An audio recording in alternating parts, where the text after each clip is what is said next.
I'm very happy to be here with you after such a long time, and I missed you all very much. I know you are very far away from the rest of them, but you are always in my heart, and you shouldn't worry about the distance. We have to realize that we have entered into a new, this kind of hands you should have, not, yes, if you have to set it properly. You have to understand that we have now entered into the kingdom of God. And our culture has to change. Our style has to change. Our understanding has to change. Unless until we change, nobody is going to take us seriously. Moreover, it's very difficult to trigger things if there's no perfect instrument. As you know that I went to Russia second time for the yoga seminar, where we had people from all over the Eastern Bloc. That was my idea, to get them there. And there were from every country about 2 or 3 people only. And very strong, very deep, very understanding. I spoke hardly for 30 minutes. It's such a miracle. And 15 minutes I gave them realization, about 10 minutes and 5 minutes I was just there. And all of them got practically realization, all of them. Very surprising, and so deeply. When I walked out of the room, they all came after me. That you don't see in Western countries, that kind of a thing. All of them walked after me, ran after me. They wanted to give their addresses and they wanted me to go to their country and this and that. I said, all right, I'll come. We took their addresses, even from Romania, everywhere. And they went back. Within 8 days, one could trigger out the thing. It worked, because they were so deep. Because they were so much equipped to trigger the happening. That's how they triggered their country and how they worked it out. So if we live on a superficial level of Sahaja Yoga, then we cannot do much for ourselves nor for the country, and it's just a wasteful life, neither here nor there. It's like a seed which is sprouted and has not grown into the tree. So first of all, we have to learn that we have to become very deep people, very deep. We must teach our depth. I've heard that people come to pujas and things and their main interest is in food. As soon as the puja is over, they just rush for food. How can you? After puja you get into a mood, after meditation you get into a mood of meditative nature, and you just sit down and you can't get up because you have fallen into the well, sort of thing happens. How can you just get up and walk for cakes or things? We can't think about it. So then judge yourself, how you are, how far you are. You have to work out your vibrations, because you are going to create that beautiful vision in this country for your children, for yourself, for the whole country, ultimately for the whole world. But if you do not take it up seriously, just by the way, Sahaja Yoga is just by the way, it doesn't work out. It has to be way of life. And in everything that you do, it has to be a Sahaj culture. And in Sahaj culture, so many things are to be understood, that this is natural, this is real, and we have to accept the way it is. So many things are happening in the West which I think are just destructive, absolutely destructive to the society. The society is not at all looked after here. Maybe I would blame this to the women of Australia and New Zealand, that women are not understanding their responsibility and do not understand what is their road is. Also they have no self-esteem. The other day I was traveling by plane and most of the ladies were smoking and men were not smoking. Men were looking after the children and women were busy smoking like men, you see, looking like half men, half women. It's surprising. This is very destructive. Because, as I have said, that men and women are like two wheels of a chariot, one on the left, one on the right. The left cannot go to the right and right cannot go to the left. So we have to understand that our role is much more important than of the other. Like the men have an important role, as well as the women have even more important role. To be a mother itself is a very big thing. Why God has given you the motherhood? Because God thinks you are like the Mother Earth, that you look after, nourish the child, nourish the family, do all these things. Don't try to follow the methods of men, like smoking, drinking, behaving like them. You just see the trend, how far it is going. The self-esteem is so low. Now for women, the other day I was telling you about the way they are talking about sexy women.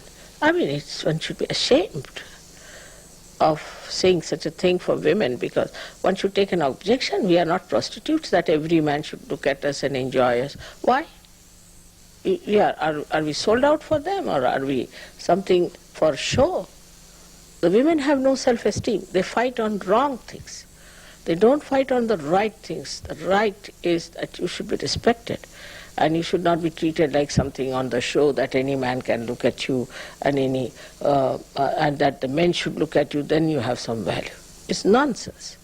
This is not the way to make great nations and great children and great families.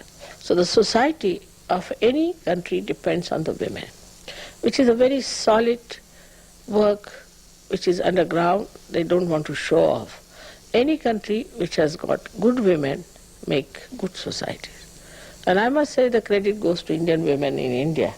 They have not bothered about these things. See, they are not bothered about their looks and the sexy nonsense. If somebody says them too sexy, I mean, they will slap you. Feel very hurt. What is this? What do you think us to be?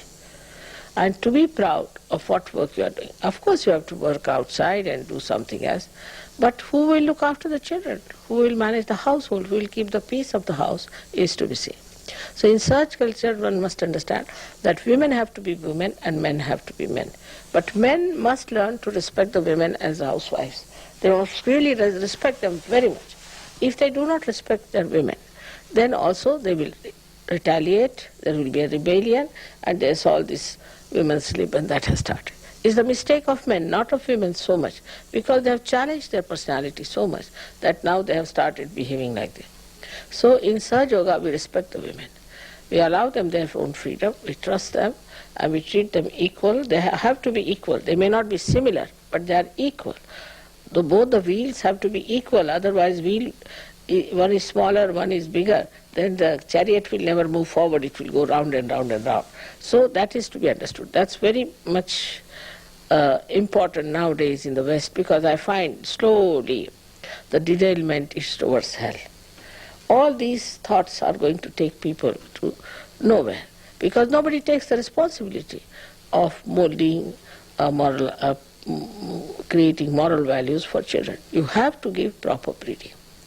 These days I find children are very indisciplined here, because we are afraid to face them. You have to face them and you have to tell them that this is not so, you are Sahajogis and you have to behave like Sahajogis. They have to be modest, they have to be humble. There should be a kind of an awe for parents. If they don't have that awe for their parents, how can they have awe for me or for God? They cannot. Whatever you may tell them, they will not have.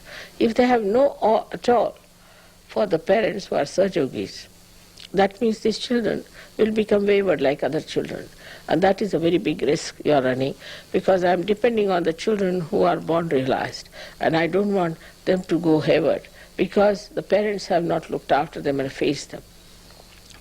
So, on the whole, we must understand the role of men and women and the respect that we have to pay to each other. Now, if husband is not respectful to woman, then the children will not be respectful to her, and the whole thing will be finished. And that's why there is no domination of anyone as such. There should not be any domination. But everybody has one's own role, and where the wife is concerned, she should take a decision. Where the man is concerned, he should take a decision. And one must respect it, because these are two different areas in which the man has to live and the woman has to live. Wherever this balance goes out, it has gone out in our country also, we should say in India. There are now funny things are happening thanks to the Muslims who lived there and had such an impact that we are having dowry system and all kinds of other things there we have. But also there are societies which are trying to work it out. They are not Sahajogis but work it out. They are getting improved and they are trying to change their ways and methods, and this is coming before the people to see that things should be all right. But supposing the women would have taken some sort of a weapon in their hands and started beating all the men, what would have happened? You see, you are complementary to each other. So we must understand, first of all, our role in Sahaja Yoga, that we have to establish our self-esteem, and we have to respect ourselves and we have to respect others. Because you are all saints, and saints have to respect each other.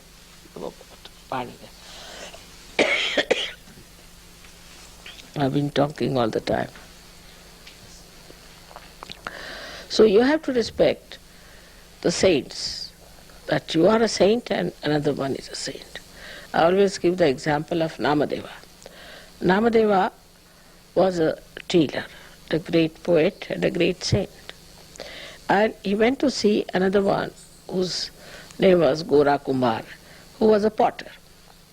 And when he went to see him, Gora Kumbhar was busy kneading the clay to make the pots. See, just with his feet he was kneading the clay. He looked at him. When he looked at him, he just stood thoughtless. And then the words he said, so beautiful. He said, I have come to see the Nirakara, the Nirguna, the formless, means the vibrations. I came to see the vibrations, but here it is in the form standing.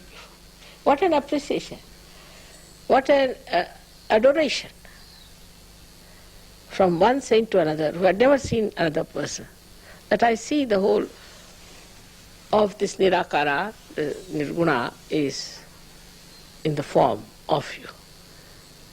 Just think of it. And that is what we have to be.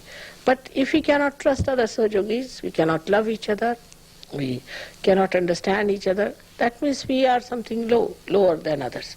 Some people have a habit of criticizing all the time. This is not all right. They don't see that there's something wrong with them within themselves, that they are criticizing others. So there's no chance for criticizing in Sahaja Yoga. First thing is that you should see yourself what you are and where you stand, and how you are going to help yourself first of all. Then you can help others.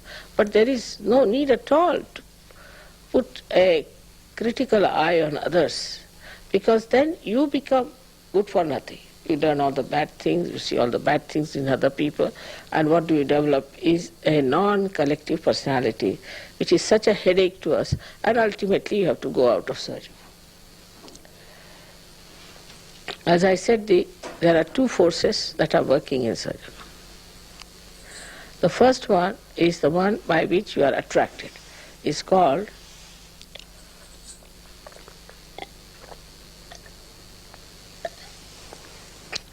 as the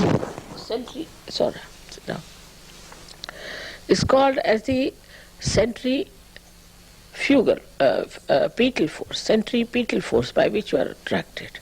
And the another force is called as the centrifugal force. Supposing you have a stone attached to a string, and you move it with a speed, you see. So you can keep it moving like that. But as soon as you release it a little bit, it can go at a tangent.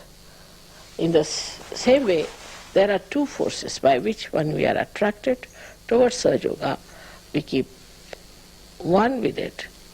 We become part and parcel of the whole. Another one is by which we go out.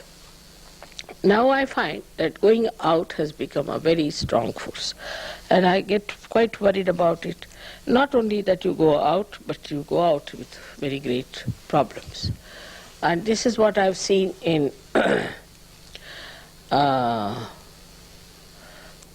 Australia very much working out. First of all, if anybody says against me or Sahaja Yoga, just close your eyes. Just say we don't want to hear anything against it because we have been benefited by it. We've got all the profits out of it, and now you don't tell us anything. We don't want to hear it. Just close your eyes and cover your ears and say, we don't want to hear.